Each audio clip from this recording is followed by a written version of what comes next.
शिवाय। जय भोलेनाथ। हर हर महादेव। प्रिय भक्तजनों, स्वागत है आप सभी का आपके अपने चैनल खुशी ज्ञान सागर में। प्रिय श्रोतागण, आज सावन मास शुक्ल पक्ष की त्रयोदशी तिथि है और आज शनि प्रदोष का व्रत है। इस दिन भगवान शिव की पूजा करने से ऐश्वर्य, धन्य, सौभाग्य की प्राप्ति होती है। साथ ही यह व्रत आर्थिक लाभ, दाम्पत्य जीवन में सुख शांति के लिए और संतान की प्राप्ति तथा संतान की लंबी आयु के लिए किया जाता है। यह प्रदोष व्रत अर्थात त्रयोदशी का व्रत मनुष्य को सुखी और संतोषी बनाता है। अतः जो भी भक्तजन आज के दिन प्रदोष का व्रत करते हैं और इन कथाओं को सुनते हैं, उनके घर में सदा सुख शांति बनी रहती है और उन सभी भक्तों की सभी मनोकामनाएं पूर्ण होती है। भगवान शिव के साथ साथ माता पार्वती का भी आशीर्वाद उन्हें प्राप्त होता है। तो आज आप सुनेंगे शनि प्रदोष व्रत की संपूर्ण कथा।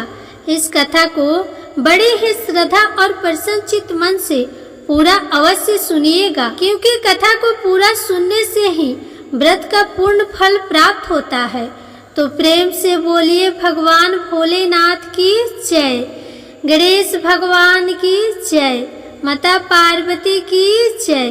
तो आइए भगवान शिव, माता पार्वती और गणेश भगवान का ध्यान करते हुए कथा को सुनते हैं। प्राचीन समय की बात है। एक नगर में एक सेठ धन, दौलत और वैभव से संपन्न था। वह अत्यंत दयालु था। उसके यहाँ से कभी कोई भी खाली हाथ नहीं लौटता था। वह सभी को जी भरकर दान दक्षिणा देता था। लेकिन दूसरों को सुखी देखने वाले सेठ और उसकी पत्नी स्वयं काफी दुखी थे। दुख का कारण था उनके संतान का न होना। संतानहीनता के कारण दोनों भूले जा रहे थे। एक दिन उन्होंने तीर्थ यात्रा पर जाने का निश्चय किया और अपने कामकाज अपने सेवकों को सौंप कर चल पड़े। अभी वे नगर के बाहर ही निकले थे कि उन्हें एक विशाल वृक्ष के नीचे समाधि लगाए एक तेजस्वी साधु दिखाई पड़े। दोनों ने सोचा कि साधु महाराज से आशीर्वाद लेकर आगे की यात्रा शुरू की जाए।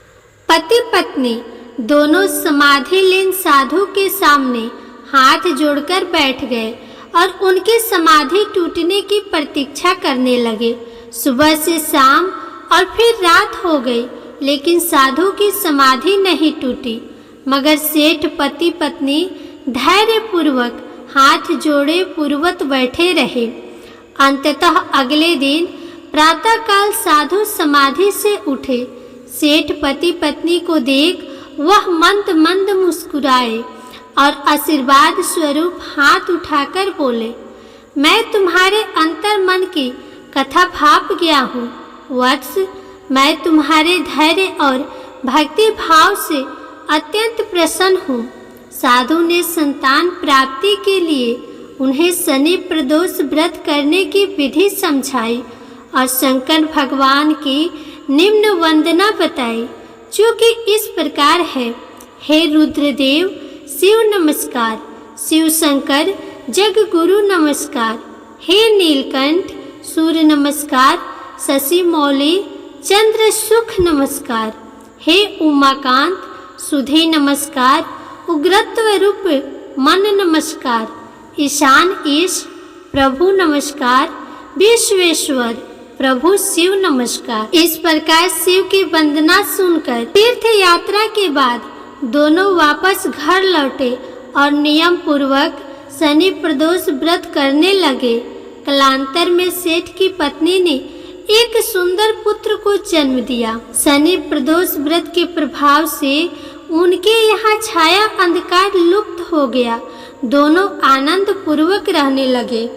बोलो भोलेनाथ शंकर भगवान की जय, माता पार्वती की जय। हर हर महादेव। प्रिय श्रोतागण, अब आइए प्रदोष व्रत की दूसरी कथा को सुनते हैं। स्कंद पुराण के अनुसार सूत जी कहते हैं, विदर्भ देश में सत्यव्रत नाम से प्रसिद्ध एक राजा थे।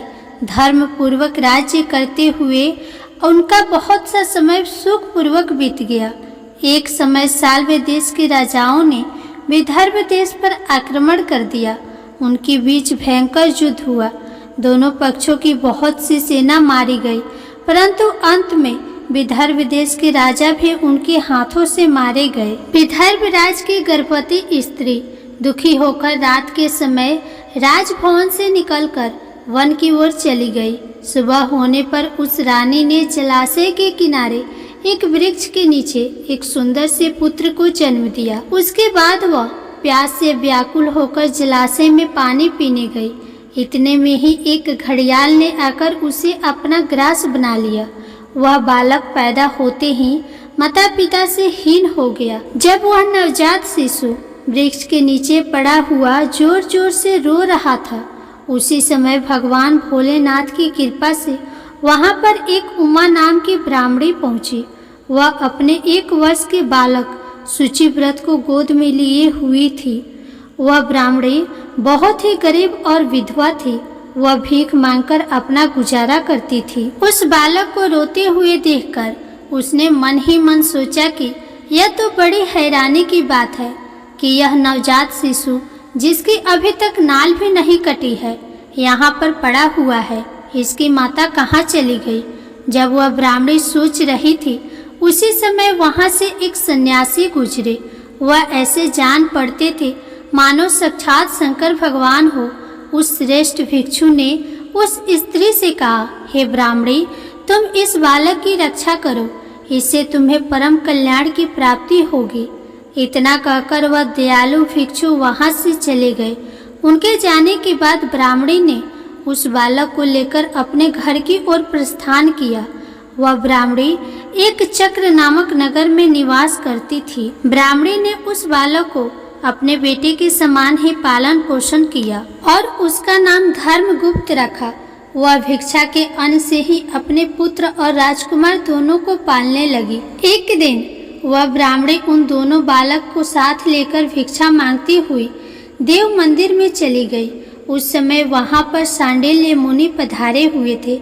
सांडिल्य मुनि को देखकर ब्राह्मणी ने उन्हें प्रणाम करके पूछा, हे ब्राह्मण, एक सन्यासी के कहने पर मैं इस बालक को अपने घर ले आई हूँ। अभी तक मुझे इसके कुल का पता नहीं चला, फिर भी मैं अपने पुत्र की तरह ही इसका पालन पोषण करती हूँ।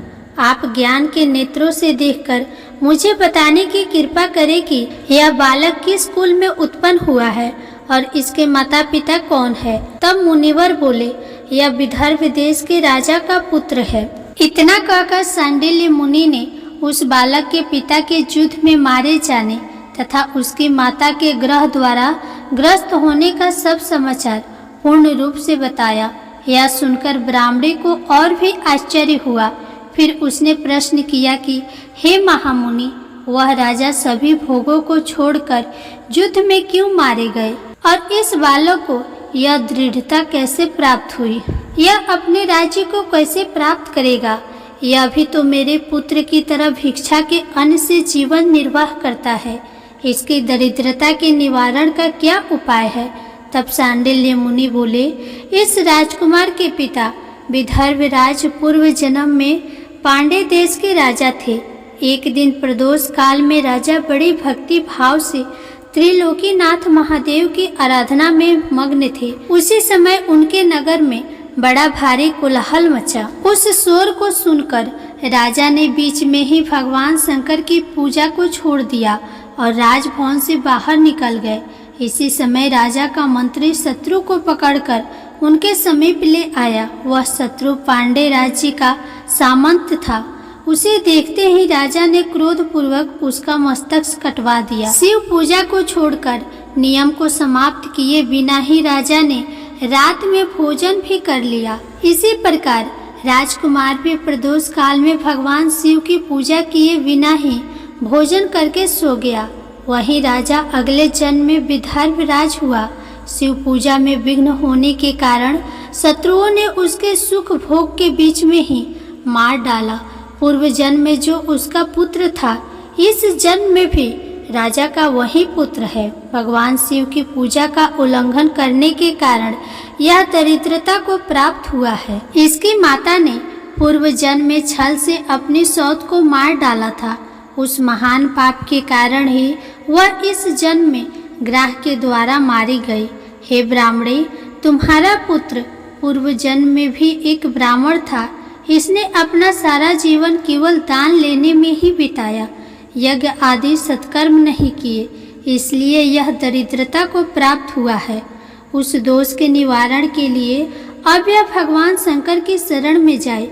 यदि यह दोनों बालक प्रत्येक प्रदोष व्रत के दिन भगवान शंकर का पूजन करते रहे तो 1 वर्ष के भीतर ही इनकी दरिद्रता का नाश होगा और राज सुख की प्राप्ति होगी। इस प्रकार शरण में आए हुए ब्राह्मणी को मधुर वचनों द्वारा आश्वासन देकर सांडिल्य मुनि ने उनके दोनों बालकों को भगवान शंकर की आराधना के मंत्र का उपदेश दिया।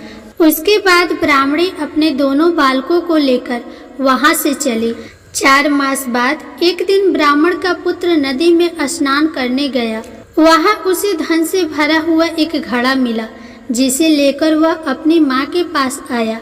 माँ धन से भरे हुए घड़े को देखकर खुश हो गई और उसने कहा, इसे अपने भाई के साथ आधा आधा बांट लो। मगर धर्मगुप्त ने इस धन में हिस्सेदारी से मना करते हुए कहा, मैं किसी अन्य के भाग्य का भागी नहीं हो सकता। प्रत्येक व्यक्ति स्वयं के कर्म का फल भोगता है। इस प्रकार प्रसन्नता पूर्वक भगवान शंकर की पूजा करते हुए उन दोनों कुमारों का 1 वर्ष व्यतीत हो गया। एक दिन ब्राह्मण का पुत्र और राजकुमार वन में भ्रमण करने के लिए गए। मार्ग में उन्होंने देखा कि अनेक गंधर्व कन्याएं आपस में खेल रही थी। ब्राह्मण कुमार वहीं पर रुक गया और राजकुमार से बोला, हमें इससे आगे नहीं जाना चाहिए। ये गंधर्व कन्याएं हैं, किसी को भी अपनी ओर आकर्षित कर सकती है। मगर राजकुमार निडर होकर आगे बढ़ता गया। जब मुख्य गंधर्व कन्या ने राजकुमार धर्मगुप्त को देखा तो वह उसके प्रति आकर्षित हो गई। उसने अपने सभी सखियों को फूल चुनने के लिए भेज दिया और राजकुमार के पास आने की प्रतीक्षा करने लगी। उसे अकेला देखकर राजकुमार उसके पास गया और उससे बातचीत शुरू हुई। उसने बताया कि मैं विदर्भ देश का राजकुमार हूँ।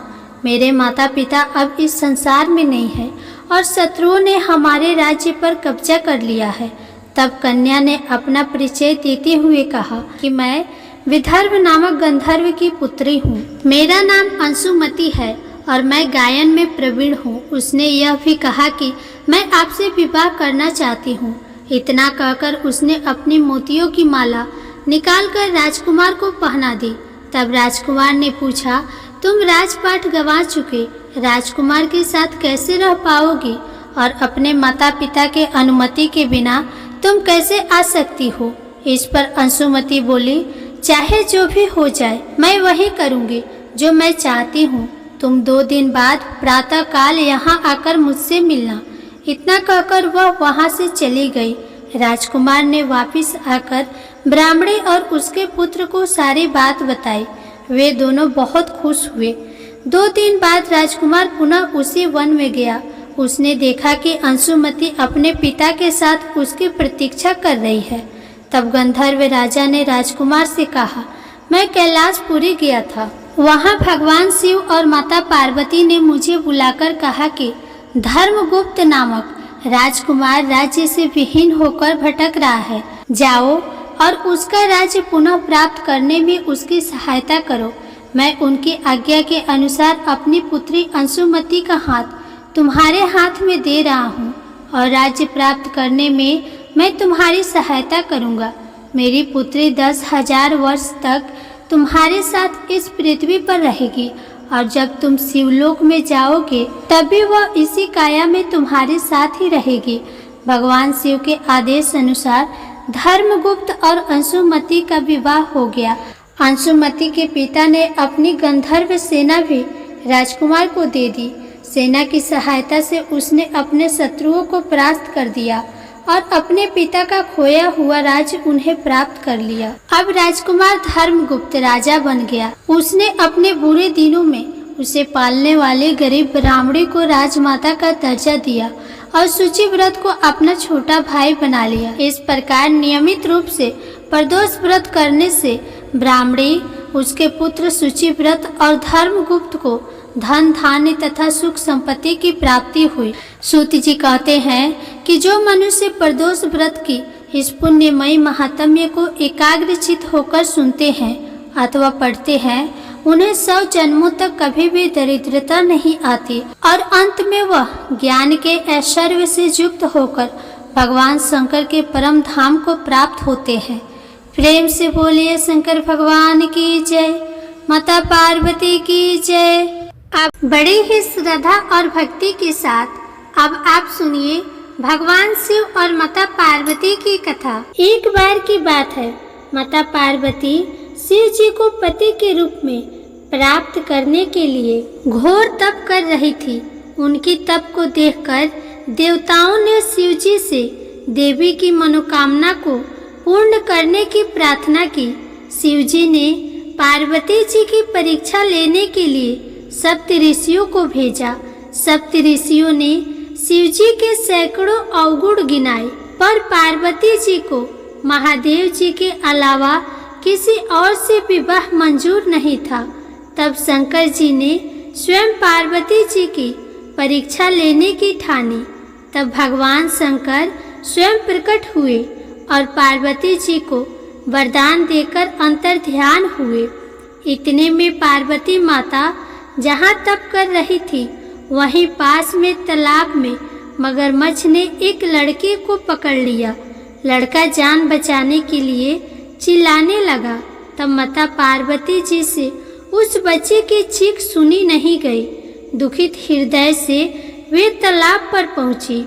वहां देखा कि मगरमच्छ लड़के को तालाब के अंदर खींचकर ले जा रहा है। लड़के ने देवी को देखकर कहा कि मेरे माता पिता और भाई बंधु कोई नहीं है, आप मेरी रक्षा करें। तब पार्वती जी ने कहा कि मगरमच्छ इस लड़के को छोड़ दो। तब मगरमच्छ बोला, दिन के छठे पहर में जो मुझे मिलता है उसे मैं अपना आहार समझकर स्वीकार कर लेता हूँ, यह मेरा नियम है। ब्रह्मदेव ने दिन के छठे पहर में इस लड़के को भेजा है, तो मैं इसे क्यों छोड़ूं? पार्वती जी ने विनती की कि तुम इसे छोड़ दो, बदले में तुम्हें जो चाहिए वह मुझसे कहो। तो मगरमच्छ बोला, एक ही शर्त पर मैं इसे छोड़ूंगा।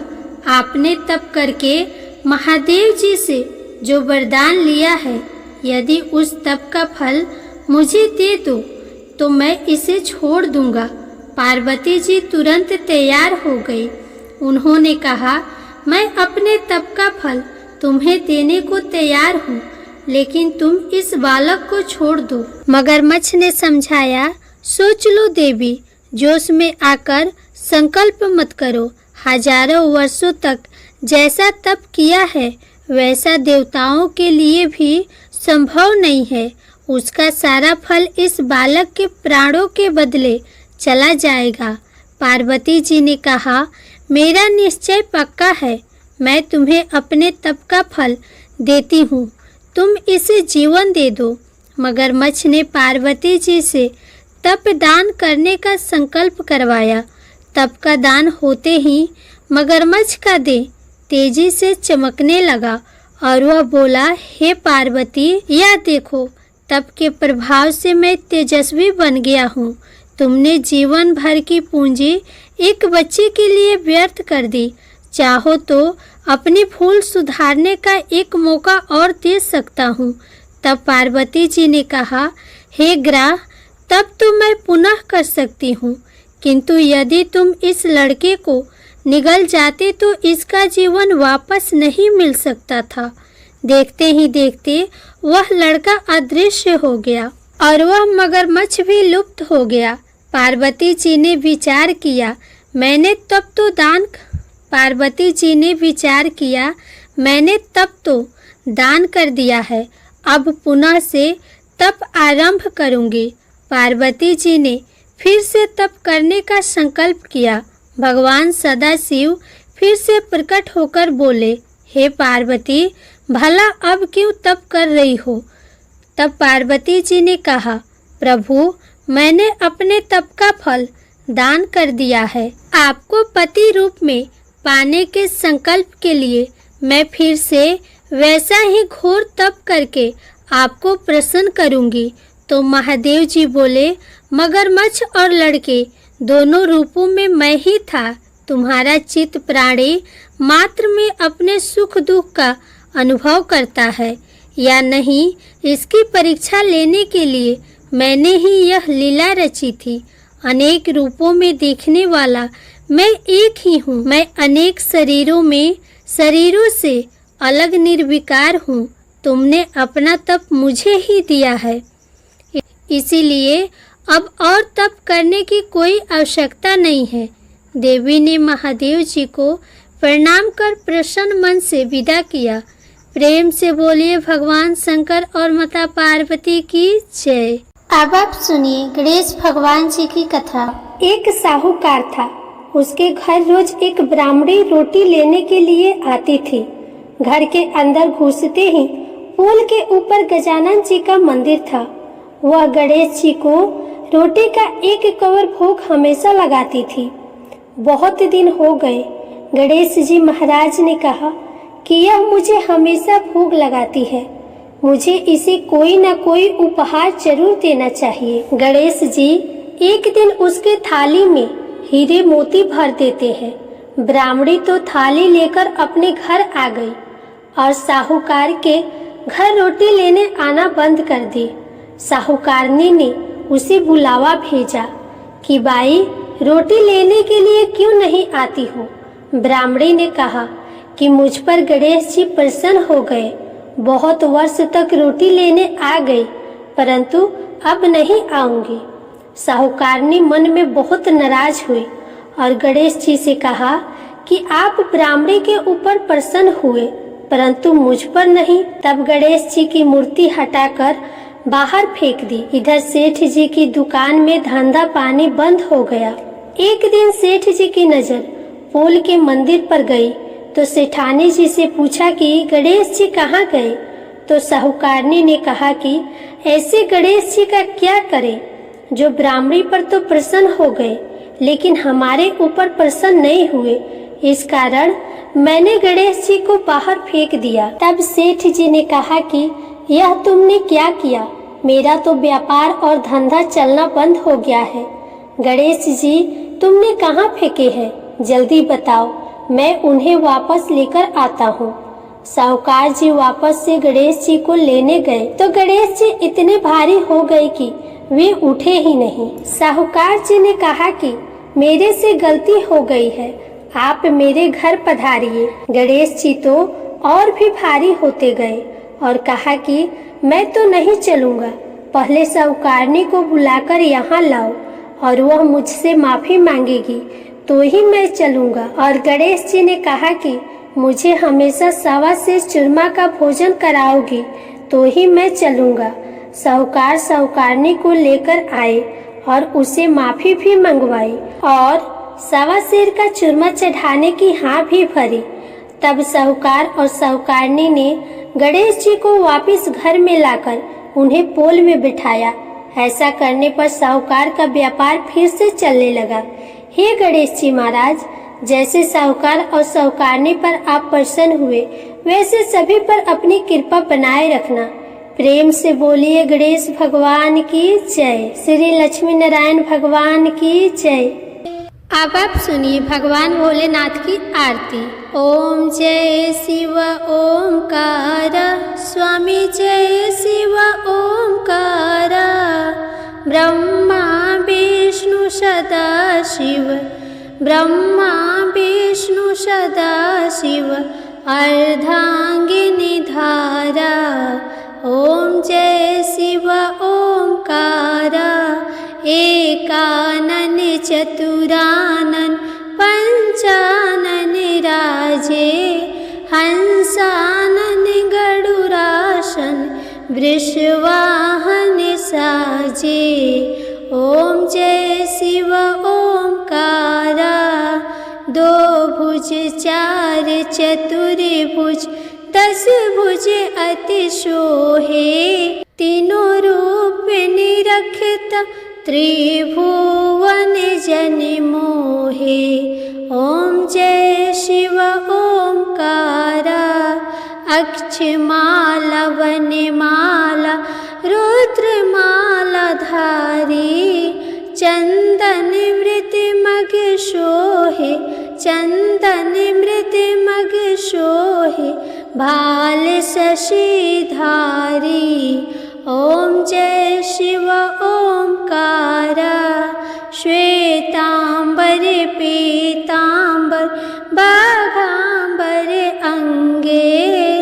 शनकादिक ब्रह्मादिक शनकादिक ब्रह्मादिक भूतादिक संगे। ओम जय शिव ओमकारा। करके मध्य कमंडल चक्र त्रिशूल धरता। जग करता जग भरता। जग करता जग भरता। जग संहार करता। ओम जय शिव ओमकारा।